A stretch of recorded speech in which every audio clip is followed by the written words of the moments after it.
E essa igreja que nós estamos à frente, gente, é a igreja de Santa Efigênia, ou igreja de Nossa Senhora do Rosário dos Homens dos Negros.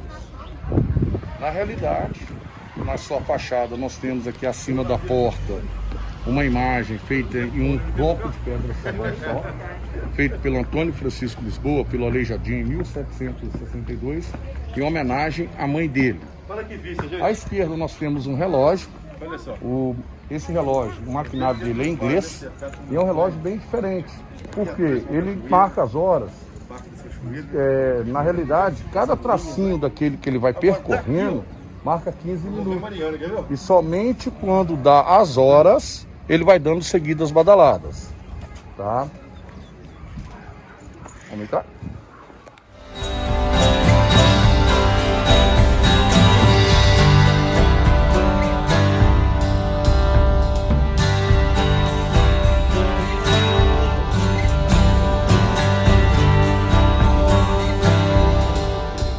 No caso da igreja de Santa Efigênia, conta-se a lenda que é uma igreja que foi construída através de um negro muito conhecido na história das Minas Gerais, chamado Chico Rei. Lembrando que quando se fala-se, da escravidão, quando se estuda sobre a escravidão, é bom lembrar que a escravidão começa dentro da própria África, que eram as tribos da própria África. As tribos ricas escravizavam as pobres. Aí quando se começa o tráfico negreiro, o que vai acontecer? A tribo do Chico Rei, ela vai ser capturada, vai ser comercializada. Na travessia do oceano, muitos desses africanos vinham a falecer por causa das doenças, por causa das pestes. E chegando no Brasil, da família do Chico Rei, somente ele e um dos seus filhos. Então ele vai ser comprado pelo mercador daqui de Vila Rica, aonde aqui ele vai ser comprado por um minerador. Ele e o seu filho, e vão ser colocados em lavras diferentes. Por que em lavras diferentes? Para não se ter dentro da senzala o mesmo dialeto. Tá? Só que o Chico Rei, ele vai começar a ganhar confiança do dono da mina, até que ele vai ser alforriado. Então, a partir dele passando a ser um escravo forro, ele passa a ganhar uma porcentagem para fiscalizar a mineração. Só que o proprietário da mina, ele vai ter um enfermo. E antes de vir a falecer, ele vende a mina para o Chico Rei, com a alforria daqueles escravos ali que estavam. Então ele vai utilizar do ouro produzido da mina para primeiramente comprar a alforria do seu filho e depois comprar um terreno na parte alta de Vila Rica e construir uma igreja para eles. Que nesta igreja que nós estamos, na igreja de Santa Efigênia, ele teria sido batizado na igreja católica e aonde ele teria se casado pela segunda vez. Só que não existem documentações que comprovem a existência do Chico Rei. Ele é um mito ou é uma lenda, tá? Então, por que eu fiz a abordagem? Conta-se a lenda, o caos, que é uma igreja construída por um negro. Tá? Se ele foi realmente uma igreja construída por eles, para eles, e aqui ele teria se casado, tinha que ter o documento de casamento. Se aquele foi batizado, tinha que ter constar no livro de batismo da igreja. E não existe nada comprovando isso. Na realidade, as igrejas dos negros, a dos mulatos e dos pardos, eram mantidas por quem? Pelos homens brancos. Porque quando nós falamos do termo de irmandades, é bom lembrar que a irmandade ela tem a função social e a função jurídica. Na função social, eu sou dono de mina, eu tenho 100 escravos, 30 adoecem, era mais fácil eu mantê-los numa irmandade ou eu ter que arcar com a doença deles? Era mais fácil eu mantê-los na irmandade. Então, esses 3 tipos de irmandades separadas que nós temos em Ouro Preto eram mantidos pelos homens brancos. E no caso da igreja de Santa Efigênia, nós vamos ter um destaque aqui, que é a única igreja na região que nós encontramos dentro do contexto da arte barroca sincretismos africanos voltados ao candomblé. A razão é voltada à área do candomblé, esse aqui abaixo, e o que representa mais visível mesmo o candomblé são as conchas, que retratam aqui os jogos de búzios, tá? Então isso aqui foi encontrado na penúltima restauração. Outro material. Aí naquela característica dos olhos puxados, é somente nos anjos. Olha, gente, essa aqui é a praça principal, que é a Praça Tiradentes. Mas o primeiro nome dessa praça, na realidade, foi Morro de Santa Quitéria. Por que Morro de Santa Quitéria? À direita, onde se tem aquela casa amarela, aquele prédio não existia. Ali existia uma pequena capela em homenagem a Santa Quitéria. Então, com a construção da igreja de Nossa Senhora do Carmo, que vai estar aqui ao lado, a capela vai deixar de existir e eles vão transferir esse altar para a igreja de Nossa Senhora do Carmo. O que é Praça Tiradentes?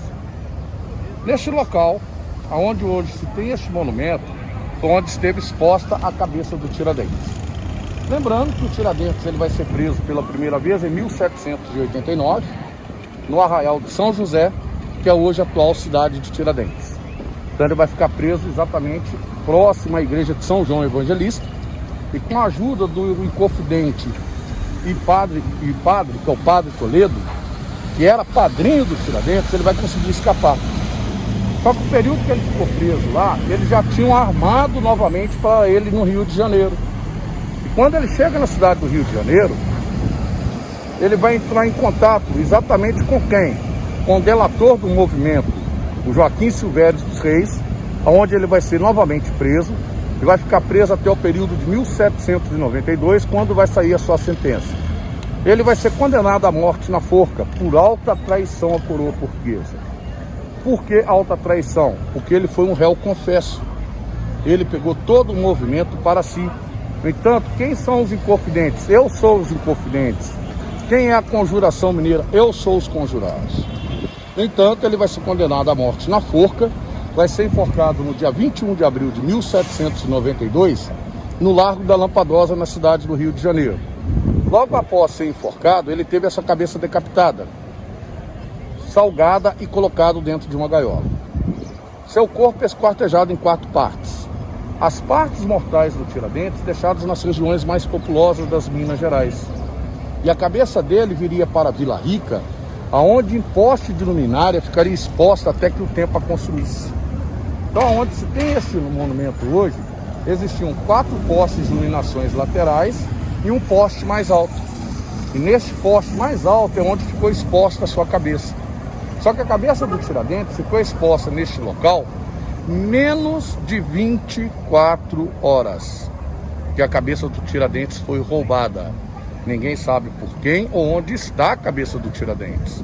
E a cabeça dele estava exposta como? De costa para o prédio branco lá em cima, que foi o primeiro palácio do governo de Minas Gerais. Era onde estava vivendo o delator, o Joaquim Silvério dos Reis, com toda a proteção portuguesa, enquanto os inconfidentes estavam sendo caçados. De frente para este outro prédio, que foi construído com a finalidade de se funcionar como casa de câmara, judiciário e cadeia. Então quer dizer que a cabeça do Tiradentes ficou exposta de costa para a traição e de frente para a aliança. Tá? Na realidade, essa praça era uma praça que era toda arborizada, tá, gente? Tinha um paisagismo, e o governo de Minas, nós podemos dizer que feiou a Praça Tiradentes, porque tira todo aquele paisagismo, né, da praça para se erguer esse monumento. Então posso chegar e falar para vocês que a Praça Tiradentes é uma praça planejada. Ela tem um formato de um tabuleiro de xadrez e é uma praça vazada. Ela tem várias válvulas de escape. E esse prédio aqui atrás, que é hoje o atual Museu da Inconfidência, é um prédio que levou o total de 70 anos para ser construído. E ele não serviu como prisão dos inconfidentes. Lembrando, a Inconfidência Mineira primeiramente é baseada em quê? Na Revolução Francesa, que ocorre em 1786. A Inconfidência Mineira é delatada em 1789. No entanto, esse prédio é concluído em 1855 e vai ser construído a pedido do governador da Capitania das Minas Gerais. Então, o governador da Capitania das Minas, Ele vai até a cidade do Rio de Janeiro pedir autorização ao vice-rei para construir uma igreja, uma casa de câmara e cadeia. Quando ele retorna, a primeira coisa que ele vai fazer, vai chamar o seu braço direito e também arquiteto oficial da coroa portuguesa, que vai ser o tenente-coronel José da Cunha de Menezes, para fazer o projeto. Ele, por ser arquiteto oficial, gente, ele já tinha a obrigação de fazer o projeto, não é? Qual que era a mão de obra utilizada na construção dessas obras? Escrava, material retirado da região pelos escravos. Para quem ficou a verba que foi liberada, gente? Para o governador. Então vocês estão de frente da primeira obra superfaturada de Minas Gerais.